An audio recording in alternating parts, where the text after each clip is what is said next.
Bonjour à tous, bienvenue dans votre journal sur CCTV français en direct de Beijing. Voici les titres de l'actualité.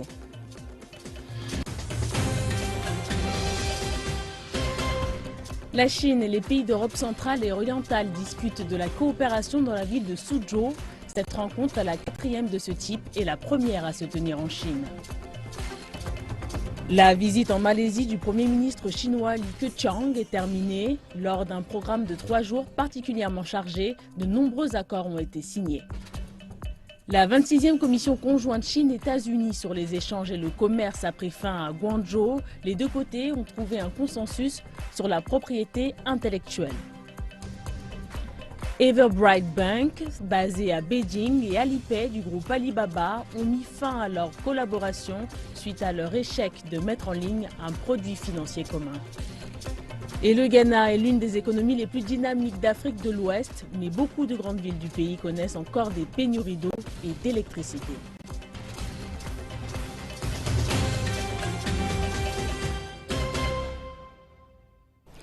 Et à la une de l'actualité, la Chine et les pays d'Europe centrale et orientale discutent de la coopération dans la ville de Suzhou. Cette rencontre est la quatrième de ce type et la première à se faire en Chine. Elle rassemble le Premier ministre chinois Li Keqiang et les dirigeants des 16 pays.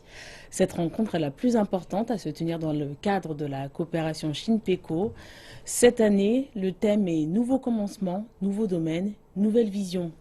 En plus de la table ronde avec les autres dirigeants, Li Keqiang devrait prononcer le discours d'ouverture du forum et au programme des discussions interconnectivité, commerce et investissement, finances, agriculture et échanges interpersonnels. Suzhou abrite la zone industrielle Chine-PECO. Les dirigeants se rendront ensuite à Beijing pour une série de rencontres avec le président chinois Xi Jinping. La Chine renforcera sa coopération avec les pays d'Europe centrale et orientale lors du sommet Chine-PECO de cette année. La coopération en matière d'investissement est considérée comme la priorité des relations entre les PECO et la Chine, en particulier dans l'actuel contexte économique. Reportage. Le sommet de la Chine et des pays d'Europe centrale et orientale est une importante plateforme de promotion des liens entre la Chine et les 16 pays d'Europe centrale et orientale, dont la Pologne, la République tchèque, la Slovaquie et l'Hongrie. Le premier sommet Chine-PECO s'est tenu à Varsovie, en Pologne, en avril 2012. L'ancien Premier ministre chinois Wen Jiabao avait déclaré 12 mesures pour promouvoir la coopération entre la Chine et les pays d'Europe centrale et orientale. Les principales mesures étaient une ligne de crédit d'une valeur de 10 milliards de dollars de la part de la Chine pour financer les projets des PECO, en se concentrant sur les projets de coopération dans les domaines de l'infrastructure, des hautes technologies et de l'économie verte. Le second sommet s'est tenu à Bucarest en Roumanie en 2013. La réunion s'est conclue sur la coopération des directives de Bucarest pour la coopération entre la Chine et les PECO. La ligne directive mettait l'accent sur le fait que les dirigeants de la Chine et des PECO devaient organiser une réunion annuelle pour réviser les réalisations de la coopération et établir la direction à prendre pour les futures coopérations. La Chine s'est également accordée avec la Hongrie et la Serbie pour construire conjointement une ligne de chemin de fer qui relierait les deux pays. Depuis le sommet de Bucarest, l'échange des deux côtés a connu une importante croissance. Les 10 premiers mois de cette année, les deux côtés ont atteint 50 milliards de dollars de volume d'échange, soit une hausse de 10,1% par rapport à la même période de l'année précédente. 80% des 38 projets de coopération dont les directives de Bucarest ont commencé les constructions ou les opérations. 5 milliards de dollars d'investissement de la part des entreprises chinoises ont été injectés dans les projets des PECO, dans les domaines de la télécommunication, de la machinerie et de l'industrie chimique. Des progrès ont également été faits dans le développement des infrastructures, dont une série de projets sur la construction de ponts, de centrales électriques et d'autoroutes. Des dirigeants de plus de 80 entreprises polonaises visitent Shanghai avec leur président nouvellement élu. Andrzej Duda assistera à la réunion de la 4e rencontre entre les dirigeants de la Chine et des pays de l'Europe centrale et de l'Europe de l'Est mardi. La veille, les entreprises ont participé au forum économique Chine-Pologne. De nouveaux accords. La Pologne est le seul cofondateur de la Banque asiatique d'investissement en infrastructure de l'Europe centrale et de l'Europe de l'Est. Sa participation est un signe de la bonne santé de ses liens avec la Chine. Nous voulons être une plaque tournante pour le commerce chinois dans la région. Mais ce n'est pas assez, nous voudrions être un centre de transfert pour les échanges commerciaux de la Chine avec son partenaire commercial le plus important, qui est l'Union européenne. Et ce de différentes façons économiques, logistiques, politiques et pour le transport. Tout d'abord, la Pologne a fait de grands efforts pour stimuler la logistique des trains de marchandises entre la Chine, la Pologne et l'Europe. Nous opérons avec nos partenaires chinois à Chengdu, au Sichuan, et nous ouvrons maintenant notre nouvelle coentreprise avec nos partenaires à Beijing. L'accroissement du déficit commercial explique le besoin d'augmenter le nombre de marchandises transportées.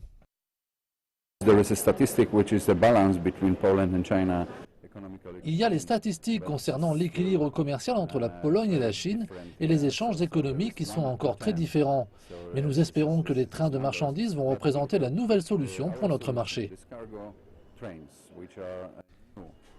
La Pologne a été décrite comme le 3e meilleur endroit dans le monde pour les projets industriels et le 2e meilleur emplacement en Europe de l'Est pour les opportunités de revenus. Mais le pays a attiré moins de 90 millions de dollars américains d'investissement de la part de la Chine. La Chine est la source de plus de 10% des importations de la Pologne, mais les investissements chinois représentent moins de 0,2% des investissements étrangers en Pologne. Pendant que la Chine cherche à créer la route de la soie du 21e siècle, la Pologne doit examiner une façon d'augmenter son exposition au marché chinois, et ce, de manière plus active. La visite en Malaisie du Premier ministre chinois Li Keqiang est terminée. Lors d'un programme de 3 jours particulièrement chargé, des accords ont été signés et l'homme a participé à différents sommets et autres réunions avec des responsables politiques et des acteurs du monde des affaires. Une visite dans la ville historique de Malacca a également eu lieu. Cette ville est d'ailleurs considérée comme le berceau des liens commerciaux et culturels sino-malaisiens. C'est lundi après-midi, avec les honneurs habituellement réservés aux chefs d'État, que le Premier ministre chinois a été accueilli à Putrajaya, la capitale administrative malaisienne. Peu après, il participait aux pourparlers avec le Premier ministre malaisien Najib Razak. Les deux nations ont mis sur pied de nombreux partenariats commerciaux destinés à développer les opportunités d'investissement chinois en Malaisie. Le gouvernement chinois incitera les entreprises chinoises à développer leur investissement dans la zone industrielle de Kuantan ainsi que dans le parc industriel maritime de Malacca. Par ailleurs, nous encourageons les entreprises malaisiennes à investir en Chine. Li Keqiang s'est également exprimé lors du forum économique Malaisie-Chine. La Chine est le premier partenaire commercial de la Malaisie. De son côté, depuis 7 ans, Kuala Lumpur est le premier partenaire commercial de Beijing au sein de l'ASEAN. Dimanche dernier, Li Keqiang a été accueilli par une foule de sympathisants alors qu'il visitait la ville historique de Malacca. Il y a 600 ans, l'explorateur chinois, l'amiral Zheng He, s'est rendu pas moins de 7 fois à Malacca alors qu'il dirigeait une large flotte. L'homme a contribué à dessiner l'ancienne route de la soie maritime. De nos jours, la Chine tente de faire revivre la route de la soie. L'initiative Une ceinture et une route y contribue. La Chine souhaite accentuer la connectivité avec la Malaisie. La Chine désire aussi participer à la construction du projet ferroviaire de ligne à double voie en Malaisie, ainsi que celui de liaison ferroviaire à double voie à Singapour. La Chine et la Malaisie ont signé plusieurs protocoles d'accord portant sur le développement des échanges culturels et sur la collaboration dans l'enseignement, la finance et la défense. Cette année, la Chine et la Malaisie ont organisé conjointement les exercices régionaux de gestion de catastrophes, mais aussi réalisé les tout premiers exercices militaires bilatéraux. Avec les échanges commerciaux au plus haut et des investissements en hausse, on peut dire que les relations entre les deux pays n'ont jamais été aussi bonnes. La visite du Premier ministre devrait contribuer à améliorer les relations sino-malaisiennes, ainsi que faire parvenir leur collaboration à un niveau sans précédent, des objectifs auxquels aspirent les deux nations. Et pour rappel, suite à cette visite, le Premier ministre est arrivé tôt ce matin à Suzhou, dans la province du Jiangsu, dans l'est de la Chine. C'est ici que Li Keqiang participera mardi et mercredi à la 4e réunion des décideurs qui réunit la Chine et 16 nations d'Europe centrale et orientale. La Chine et la Malaisie font constamment des progrès dans leurs relations politiques, économiques et culturelles. L'an dernier, les deux pays ont célébré 40 années de liens diplomatiques. Les investissements dans les deux sens augmentant rapidement, le volume de leurs échanges bilatéraux représente aujourd'hui plus de 100 milliards de dollars américains par an. Depuis que la Chine et la Malaisie ont établi des relations diplomatiques en 1974, leurs liens politiques et culturels se sont renforcés, tout comme leurs relations économiques. Les deux pays sont membres de l'APEC et la Malaisie compte en son sein une importante communauté chinoise. Parmi les pays de l'ASEAN, la Malaisie a été le partenaire commercial le plus important de la Chine au cours des 7 dernières années. La Chine, elle, est le premier partenaire commercial de la Malaisie. En 2013, le volume des échanges entre les deux pays a atteint 106 milliards de dollars américains, faisant de la Malaisie le 3e plus important partenaire commercial de la Chine en Asie, juste derrière le Japon et la Corée du Sud. Ce volume est toutefois descendu à 102 milliards de dollars américains en 2014. Lors de la visite en Chine de Najib Razak l'an dernier, où il fut reçu par le Premier ministre Li Keqiang, les deux dirigeants se sont accordés sur un objectif de volume d'échanges commerciaux de 160 milliards de dollars américains à atteindre en 2017. Ils se sont également mis d'accord pour améliorer leur coopération économique et financière, particulièrement dans le traitement des eaux et la construction ferroviaire. Depuis 1991, des représentants malaisiens et chinois se sont rassemblés dans le cadre des réunions de consultation stratégique pour échanger des points de vue sur des sujets d'ordre bilatéraux et régionaux. En 2013, les deux pays se sont entendus pour approfondir leurs relations jusqu'à former un partenariat stratégique global. Ils ont nommé l'année 2014 l'année de l'amitié afin de marquer les 40 ans de leurs relations diplomatiques. La Malaisie est aujourd'hui un point stratégique sur le parcours de la route de la soie maritime du XXIe siècle. Une route qui fait partie de l'initiative chinoise « Une ceinture, une route ». Merci de nous retrouver pour la deuxième partie de cette édition. Nous poursuivons avec la 26e commission conjointe Chine-États-Unis sur les échanges et le commerce. Elle a pris fin lundi à Guangzhou. C'était le premier dialogue de haut niveau entre des représentants chinois et américains depuis la visite aux États-Unis du président chinois Xi Jinping. Les deux parties ont trouvé des accords dans les domaines des investissements bilatéraux, de l'agriculture et de la santé.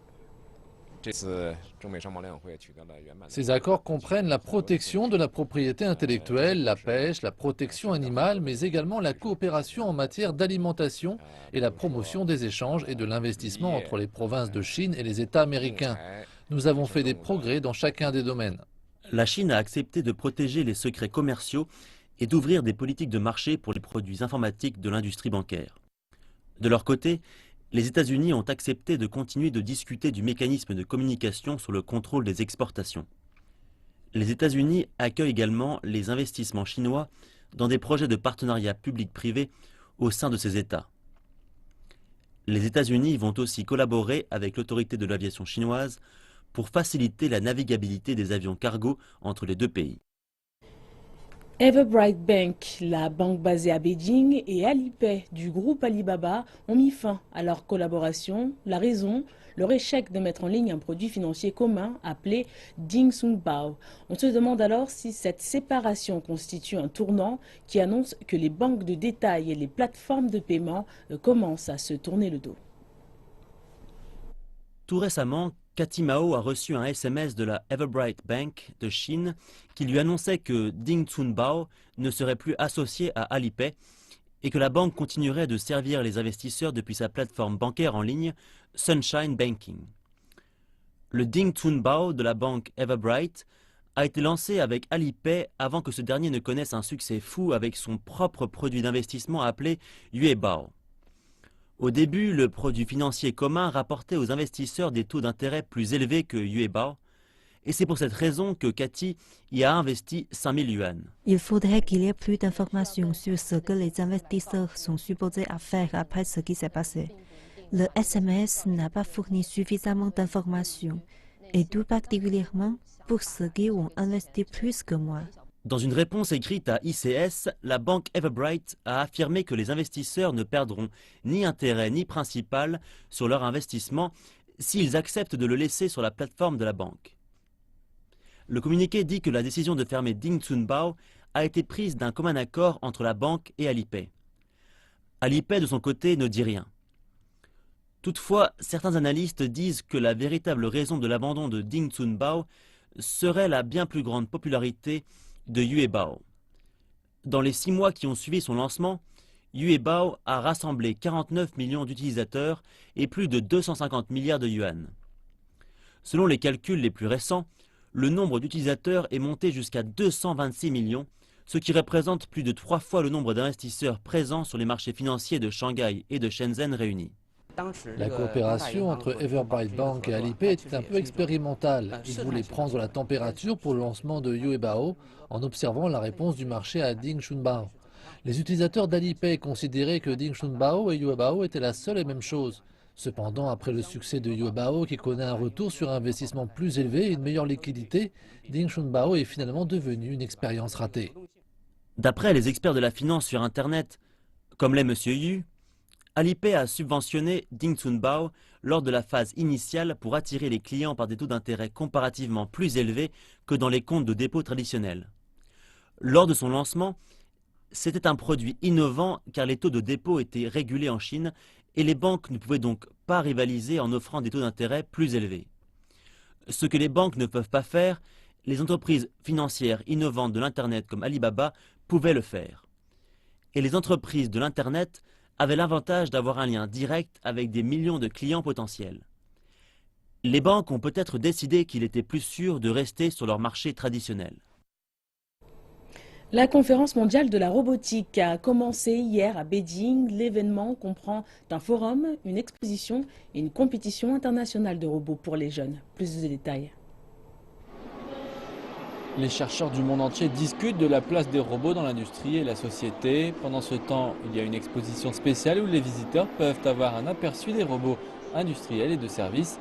Le gouvernement chinois élabore un plan pour renforcer la recherche liée à la robotique dans les domaines manufacturiers clés et améliorer la capacité du pays à produire des robots de pointe de manière indépendante.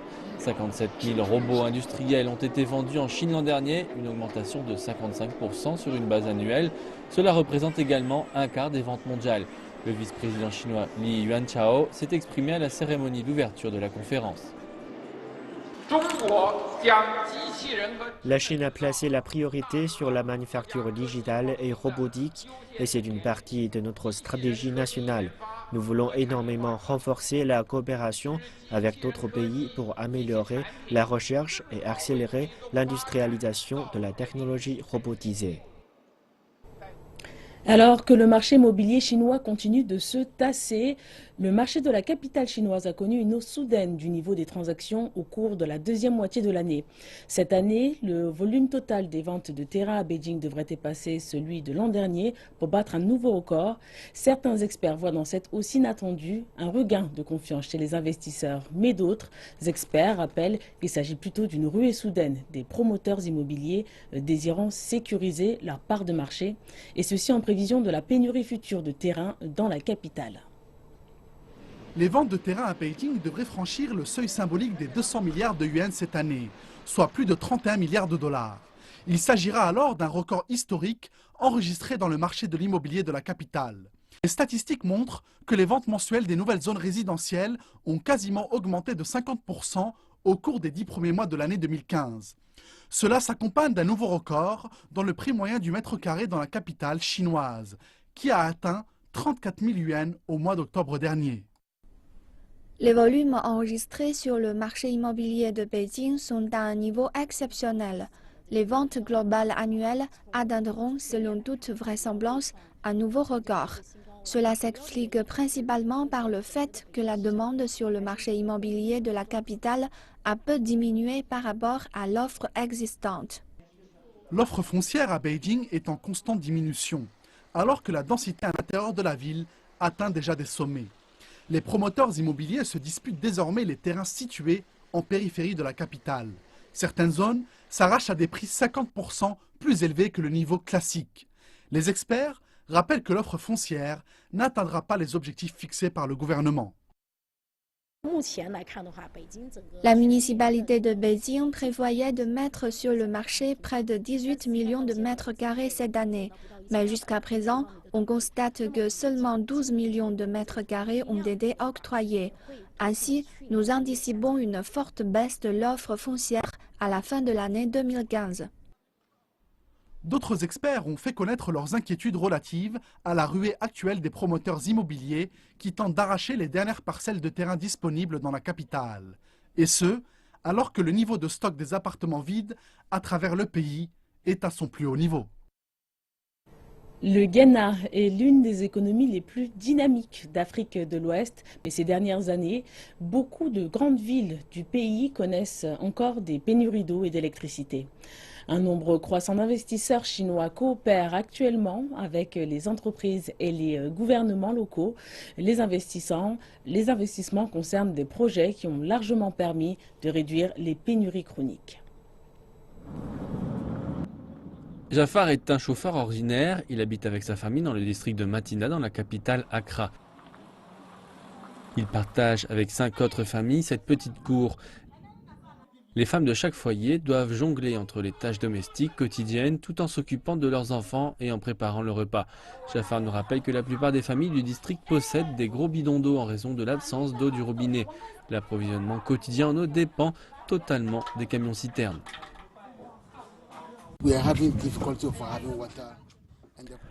Nous rencontrions des difficultés dans l'approvisionnement d'eau et la qualité n'était vraiment pas bonne. Avec le nouveau projet, la qualité de l'eau s'est nettement améliorée et le prix n'a que très peu augmenté. Jafar nous rappelle également que les générateurs électriques sont devenus indispensables en raison des coupures électriques pouvant durer une demi-journée. Les coupures ne concernent pas un moment précis, parfois en milieu de la journée et parfois en pleine nuit. Cela évolue constamment. Afin de mettre fin à ces pénuries chroniques, le gouvernement ghanéen a œuvré dans le but d'attirer les investisseurs étrangers. Le gouvernement ghanéen et la Banque chinoise d'import-export ont fondé conjointement le projet d'extension de l'usine d'approvisionnement d'eau de Kapong. Les travaux de construction ont été confiés au groupe chinois Gejoba. Après 4 ans de construction, la première phase a été officiellement achevée en février dernier. C'est à ce jour le plus gros projet d'approvisionnement en eau de l'histoire du Ghana. Voici l'endroit d'où est prélevé l'eau de notre usine. L'eau prélevée ici est directement redirigée vers ce site de traitement, dans lequel se trouvent 4 grandes pompes. La capacité de pompage avoisine ici les 200 000 tonnes par jour.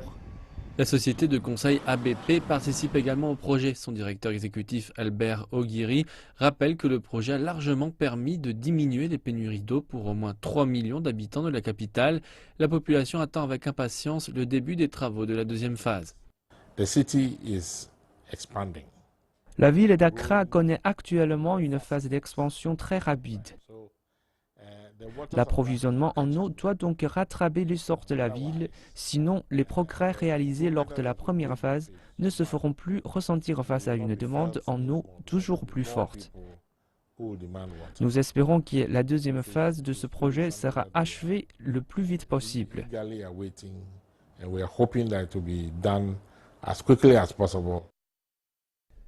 Ces dernières années, on constate un nombre toujours plus important d'investisseurs dans des projets énergétiques au Ghana, notamment dans des unités de production de gaz naturel et d'énergie hydraulique. Sunon Asogli Power possède la plus grande usine de production de gaz combustible du pays. Il s'agit d'une co-entreprise créée par le groupe chinois Shenzhen Energy, le fonds de développement sino-africain. L'entreprise a été fondée en 2007 et a commencé son exploitation commerciale en 2010 avec une capacité énergétique totale de 200 MW. En plus de contribuer à hauteur de 15% de l'approvisionnement électrique du Ghana en 2014, le PDG Lee Xiaorai rappelle que l'entreprise a encore bien plus à offrir. Nous fournissons avant tout au Ghana l'énergie. Ensuite, nous participons à la formation des nombreux talents dans le domaine de l'énergie électrique. Nous offrons ainsi une bonne expérience dans la gestion et l'exploitation des unités de production d'électricité, car en comparaison, nos usines fournissent un approvisionnement plus stable et plus régulier. Avec la deuxième phase du projet, Sunona Sogli prévoit d'augmenter sa production électrique à hauteur de 360 MW. L'entreprise prévoit également d'investir dans d'autres projets d'énergie propre.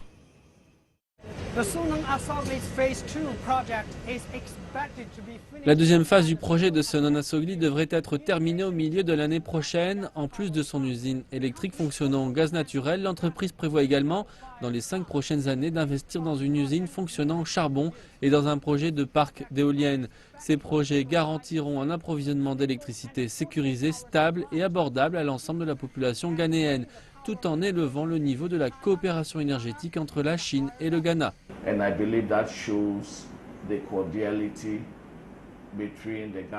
Je pense que cela montre la cordialité de la coopération entre le gouvernement ghanéen et le gouvernement chinois.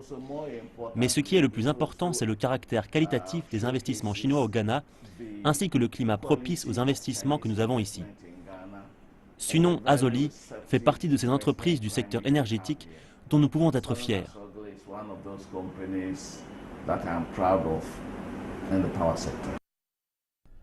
La croissance économique importante du Ghana nécessitera plus d'infrastructures pour garantir un bon approvisionnement en eau et en électricité.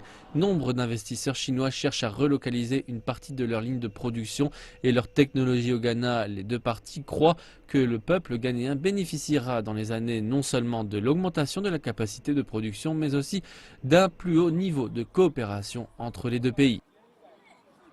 La gastronomie chinoise est l'une des plus réputées au monde et grâce à l'initiative Une ceinture et une route, elle devient de plus en plus populaire au Kazakhstan. Liu Mia est un homme d'affaires chinois qui a réussi. Il ne parlait pas un mot de russe quand il est arrivé au Kazakhstan il y a 15 ans pour travailler comme serveur. Il possède aujourd'hui plusieurs restaurants chinois. Celui a ouvert en 2013 et peut accueillir 200 personnes. Il y a des difficultés. La langue est la première. Les gens du Kazakhstan sont très gentils et m'ont beaucoup aidé. Faire découvrir la cuisine chinoise au Kazakhstan n'a pas été chose simple. Liu Mia fait son maximum pour satisfaire chacun de ses clients, des habitants de la ville aux visiteurs venus de Chine. Le canard laqué est le premier choix des clients chinois. Et pour les gens du coin, nous combinons les saveurs chinoises et locales. Ils sont tous très contents. Ekehim Satibaldi travaille comme apprenti de cuisine dans un autre restaurant chinois, le Beijing Plaza. Elle débute dans le secteur de la restauration et apprend actuellement à préparer le canard laqué. Quelquefois, les clients me demandent comment est préparé le canard laqué. Je leur réponds que c'est un secret. Elle est l'apprentie de Liu Xiaojun, un chef chinois, et malgré la barrière de la langue, elle apprend vite. Elle apprend en ce moment à découper le canard. La prochaine étape sera de le rôtir. L'initiative Une ceinture et une route attire de plus en plus de commerçants et de groupes touristiques au Kazakhstan.